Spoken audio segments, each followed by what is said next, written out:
The government can no longer use your private sector salary history when they're setting your pay as a new government employee. This is a new rule and it impacts everyone who is not a current government employee and trying to get a government job. So what does this even mean? In the past, when you received a job offer, you were able to enter into negotiation. It is a salary negotiation, but it is called STEP. Every step is about 3% of your pay.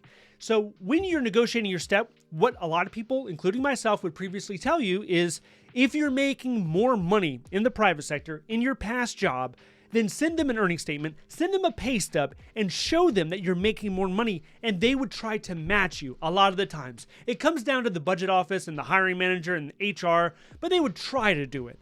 Now they're saying you can't do it like that.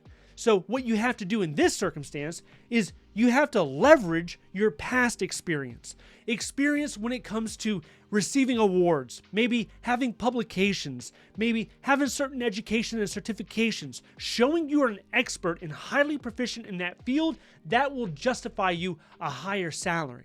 But you have to do this because almost every single agency out there, I would say like 99% of the time, they're going to send you a job offer for step one. They don't care if you have 30 years of experience or not. The initial job offer is usually step one. And it is on you to make the action, to actually be proactive and say, hey, wait a minute. Thank you for the job offer. I accept it. But now my intention is to enter into a step negotiation because I am a superiorly qualified candidate. And there are guidelines in OPM that say if you are a superiorly qualified candidate, that justifies a higher step level. The step between 1 and 10 can be over $30,000 a year. And if you neglect to do this, you're leaving that on the table. So why the change? Why can we no longer use your past salary history in order to set pay? Well, the OPM director had this to say: relying on a candidate's previous salary history can exacerbate pre-existing inequality and disproportionately impact women and workers of color. So that's the main reason. But like I said previously, still try to do it. Don't do it on your past history. Do it on the experience that you have. I've seen people that enter into the government, let's say GS-12, GS-13, and they were able to successfully negotiate step 10, where otherwise if they took no action, they would be a step 1. And the main reason people take no action is they do not want to prolong the hiring process. And it's true that if you start negotiating, it will add some time. On average, probably 1 to 4 weeks, I would say, average, that you're going to make it last longer. Some other people, they feel a little insecure and they feel like, my goodness, I have waited so many months or even years to get this position. I don't want to give the agency a reason to withdraw my job offer, to pull it, to rescind it. I don't want to give them a reason. So let me just be easy peasy. Let me just, do whatever I can to make sure this goes smoothly. This new rule will also prohibit federal agencies from using competitive job offers when setting pay. This is a common question I get oftentimes is, I have multiple job offers. I applied for GS-11 and GS-12s, and I really want the GS-11, but I got this offer for GS-12. Can I use it and show the agency offering me the 11? Can I show it to them and use it as leverage to get maybe step 5, step 10, something like that? You can't do that. In the past, that really hasn't been done. I mean, there might be some anomalies where you hear it, but overall, that's not how federal agencies work. This is something done probably more in the private sector. And I often tell people, accept multiple job offers. So yeah, accept 2, 3, 4, 5, 6. Usually, when you are in the job searching campaign, if that's the season that you're in, you're going to be applying dozens of times. So it makes sense that you would have multiple interviews. And if you're interviewing well, you will have multiple job offers. Surprisingly, if you go to USAJobs.gov right now to make a resume, the salary category is still there. But I doubt that it will be on there for much longer. The only time that salary is going to come into consideration at all is if you are a current federal employee. And this can happen 1 or 2 different ways. The first way, let's say you're a GS-11, step 5, you're getting promoted to GS-12.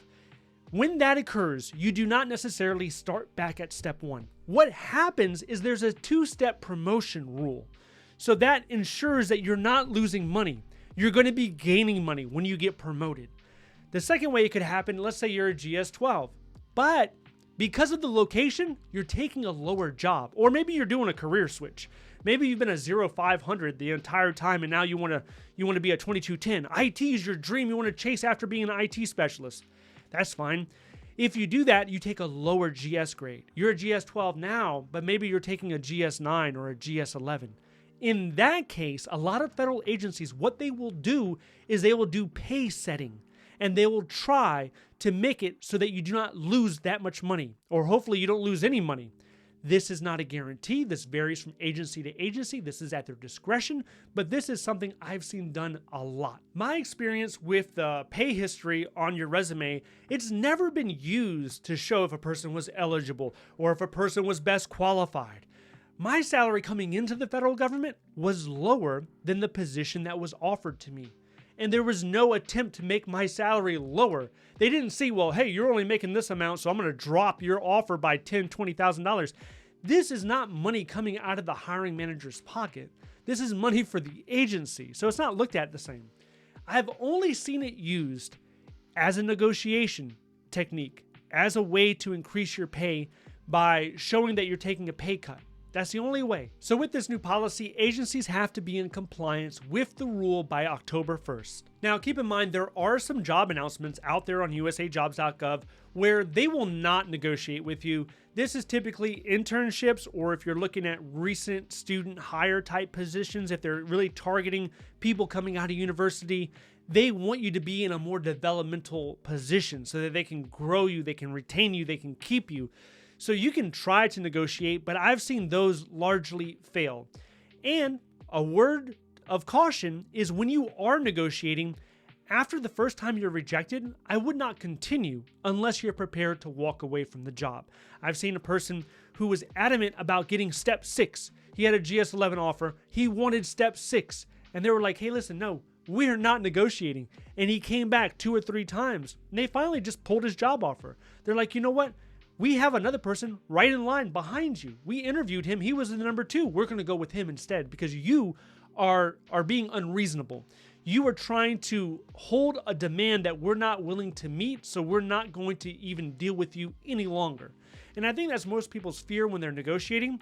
But if you just try it one time, you're not seen in that light. It's when you're being relentless and you're being consistent with asking multiple times, then you can have the job offer pulled. If you are still looking for a federal government job and you want to know the exact process from when you apply, when you get referred, when you get interviewed, how long is it going to take, what's happening behind the curtains, if you want to know about the process, if that interests you, then I want you to watch this video next. If you would like to see more videos like this, please click like and subscribe. Thank you so much for watching, and I will see you in the next one.